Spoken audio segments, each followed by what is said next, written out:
In today's recipe, we are going to be exploring countries through pastry. We are going to be making pastries from 5 countries, including the northern coast of South America. These pastries are going to be savory, sweet, creative, and simple. Most of them are going to be from the Caribbean. The pastry that we are going to be using today is the pastry that we did a few weeks ago. I have 2.5 recipes that I've already prepared. Let's get into making our pastries. Our first recipe will be a Cuban guava cheese pastry. These are made with ingredients that might be very similar in your country. Dust the surface with some dusting flour and roll out the pastry. Roll the pastry as thin as you can, ensuring that you flour the top as well so that it does not stick.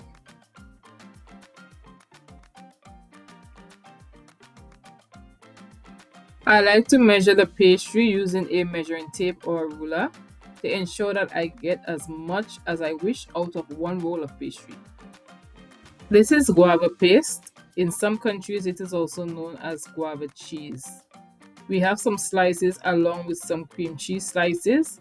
The cream cheese can also be whipped with powdered sugar, but this is enough sweetness for me. Place them on half of the rolled pastry. 1 piece of cream cheese to 2 pieces of guava cheese, but you want to brush the egg wash before you cover it over, and this was an error on my part, so I have since corrected it.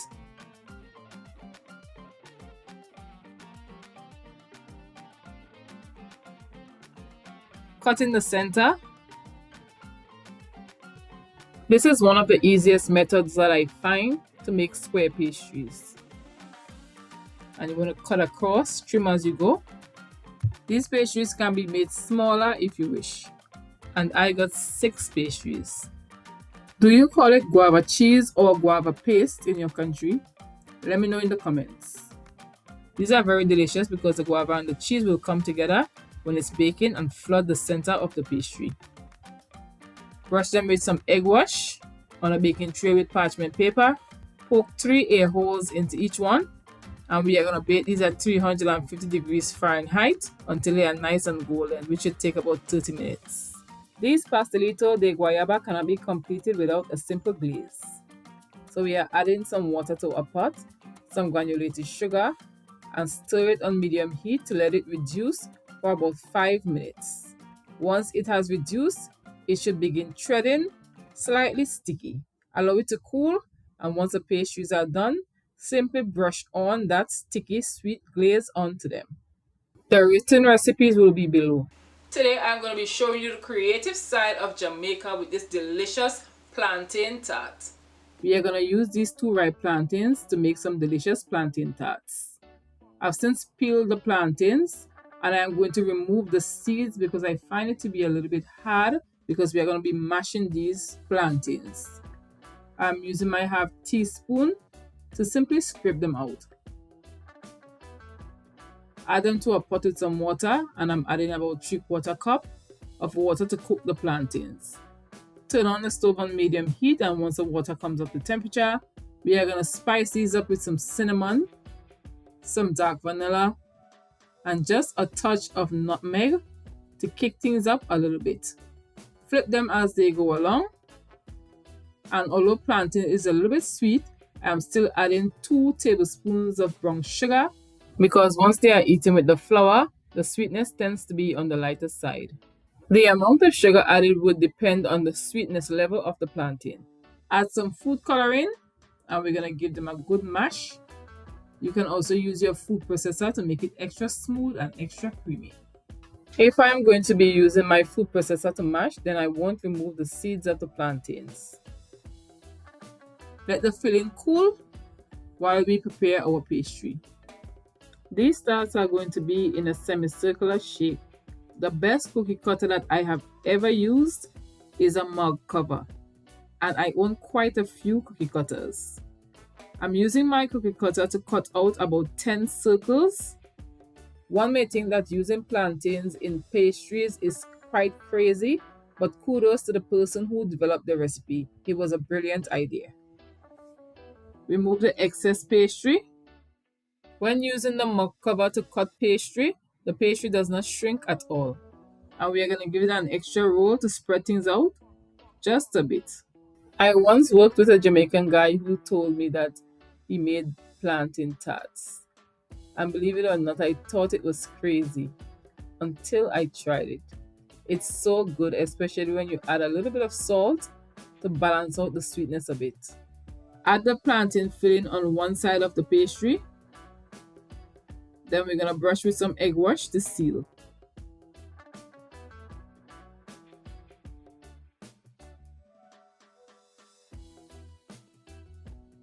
Using a fork, we are going to reassure the sealing is tight.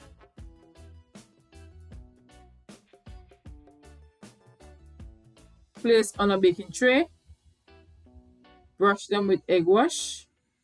And we are going to bake these at 350 degrees Fahrenheit just for about 35 to 40 minutes or until they are nice and golden brown.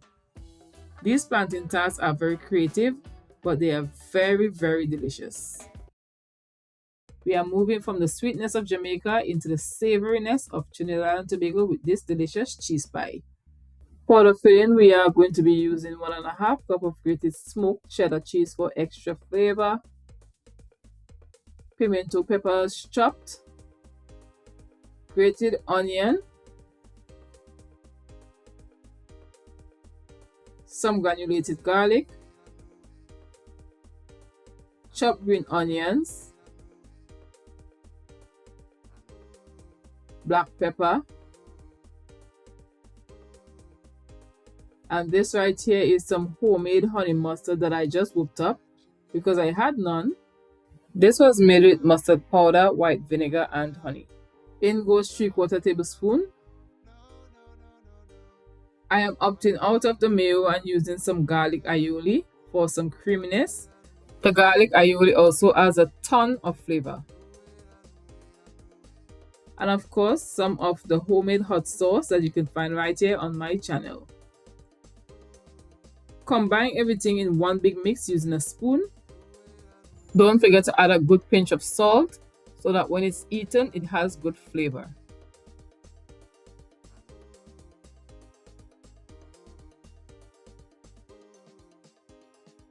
These are going to be in a rectangular shape. Spread a generous amount of the cheese filling on one side of the square. I like a good gooey Trinidad and Tobago style cheese pie. Using an egg wash half border of the pastry.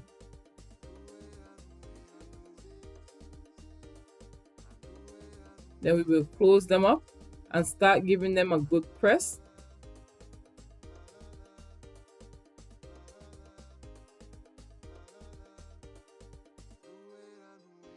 Once all our pastries are done, simply take a fork and press in to reassure the seal. Some of the filling can run out of the cheese pies, but that's okay. Once they are done, we're going to brush them with some more egg wash for that golden color. And I've brushed mine with some parsley egg wash, simply by adding some dry parsley into the egg wash.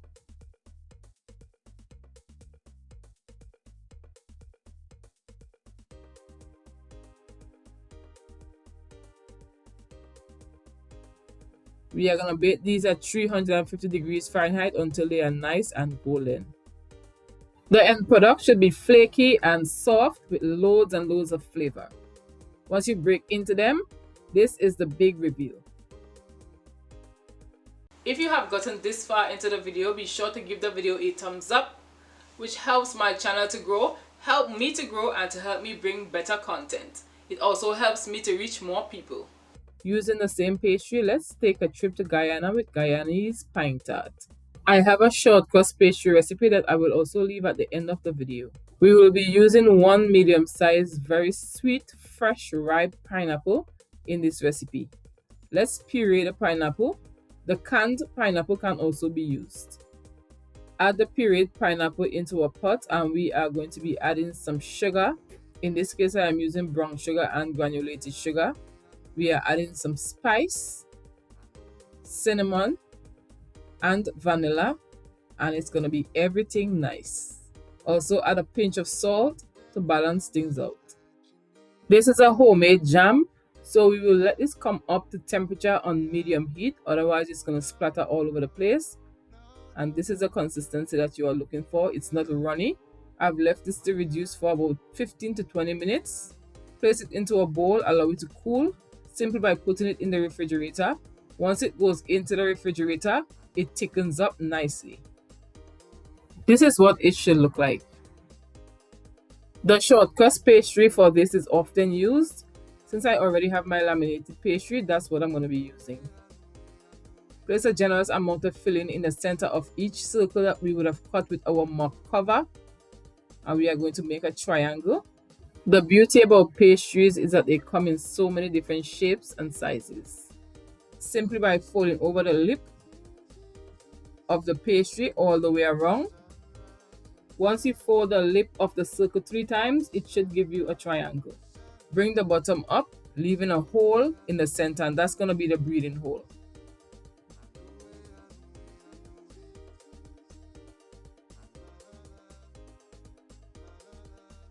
Using a fork, we're going to press and seam the 3 sides. I just love these little pine tarts. And not because I love pineapple, because they are very delicious. Place them on a baking tray and brush them with a light egg wash. We're going to bake this at 350 degrees Fahrenheit for about 30 to 35 minutes. Once they are done, this is what they look like.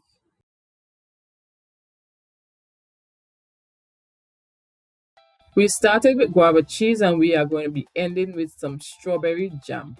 We are going to be making some Bajan Jam Puffs. I've already rolled out my pastry and I like to use a ruler or a measuring tape to line things up just a bit. So we're going to cut this in the center of our rectangular shaped pastry and we are going to divide it into 8 parts.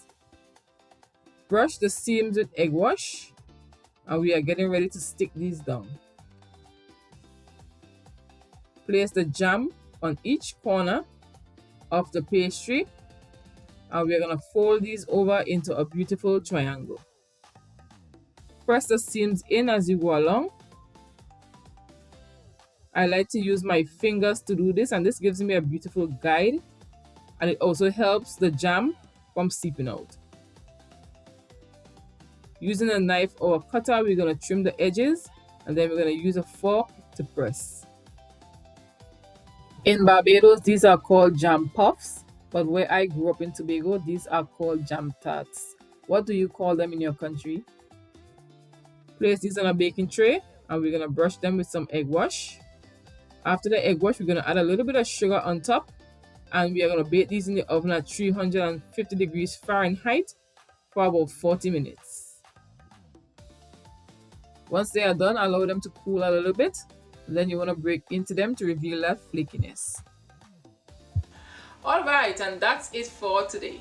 We have come to the end of today's recipe. If you enjoyed the video, be sure to comment in the comment section, share the video, tell a friend to tell a friend to tell another friend, and see you in another one of my recipes.